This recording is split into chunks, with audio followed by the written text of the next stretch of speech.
এই ভিডিওতে আমরা দেখব ডি ডিভাইড এবং ডি ডিভাইড আর কেমন? এর মধ্যে আসলে পার্থক্যটা কি? সো আমরা লাস্ট ভিডিওতে আসলে যেটা জানছি যে আমার আসলে ৩২,৭৪৮ এর বেশি হয় তখন আমরা আসলে ওই ডাটাকে আসলে যোগ, বিয়োগ, গুণ, ভাগ করার জন্য আমরা আসলে D divide, D add, D sub এটা ইউজ করি। এখন এটার প্রবলেম হচ্ছে এখানে আসলে ফ্লোটিং নাম্বারটা দেখায় না রেজাল্টে। আর ফ্লোটিং নাম্বারটা দেখার জন্য আপনাকে ডিআইভি আর এই ইনস্ট্রাকশনটা আমরা ইউজ করব।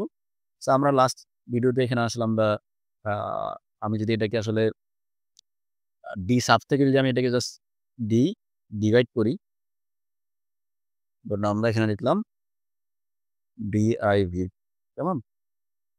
সো আগেরটাকে আমি ডিলিট করলাম। পরে এখানে আমি যেটা করলাম, এখানে আরেকটা ব্লক আমি নিচ্ছি যে ডিআইভিআর, কেমন? সো এখন আ যেটা হইছে আমি এখানে কিন্তু আসলে আমি কোন ফিক্সড নাম্বার রাখি নাই। আপনি চাইলে এখানেও যেহেতু এই ইনস্ট্রাকশনটা আমাদের ফ্লোটিং পয়েন্টের জন্য আমি এখানে লিখলাম 4.0, 3.0 এটা আপনাকে 4.0, 3.0 কেমন? এটা দিয়ে আপনাকে আসলে কম্পাইল করতে হবে। এখন কোন এরর নাই। এখন আমি এগেইন আমি ডাউনলোড দিব এখান থেকে।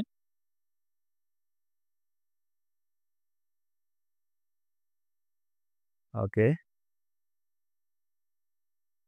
লোডটা হয়ে যাওয়ার পরে আমরা ওকে দিয়ে ক্লোজ করে দিব।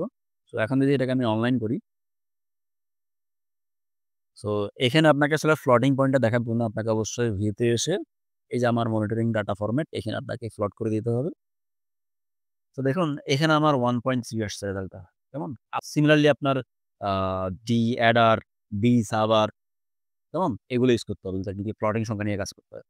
তো আমি যদি একটু করে দেখাই সেটা হচ্ছে কি আমি ধরেন এখানে নিলাম আমাদের ডি অ্যাড আর কেমন? নিচে আমি ধরুন যোগ করব 4.2 রাখবো হচ্ছে D8 এ।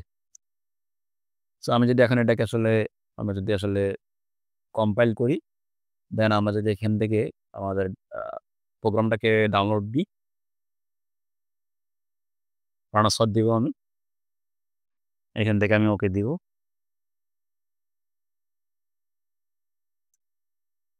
দেন আমি এখান থেকে ওকে দিলাম। ক্লোজ দিয়ে বের হয়ে আসলাম।